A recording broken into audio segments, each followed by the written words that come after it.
وإما ينزغنك من الشيطان نزغ فاستعذ بالله إنه سميع عليم. إن الذين اتقوا إذا مسهم طائف من الشيطان تذكروا فإذا هم مبصرون. وإخوانهم يمدونهم في الغي ثم لا يقصرون. وإذا لم تاتهم بآية قالوا لولا اجتبيتها قل إنما أتبع ما يوحى إلي من ربي هذا بصائر من ربكم وهدى ورحمة لقوم يؤمنون. وإذا قرئ القرآن فاستمعوا له وأنصتوا لعلكم ترحمون.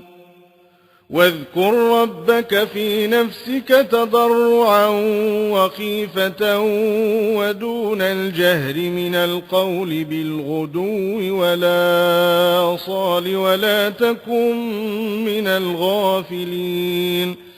إن الذين عند ربك لا يستكبرون عن عبادته ويسبحونه وله يسجدون.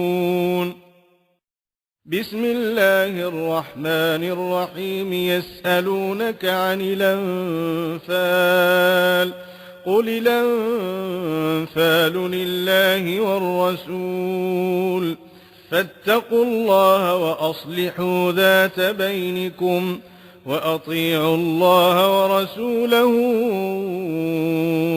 إن كنتم مؤمنين. إنما المؤمنون الذين إذا ذكر الله وجلت قلوبهم وإذا تليت عليهم آياته زادتهم إيمانا وعلى ربهم يتوكلون. الذين يقيمون الصلاة ومما رزقناهم ينفقون أولئك هم المؤمنون حقا لهم درجات عند ربهم ومغفرة ورزق كريم.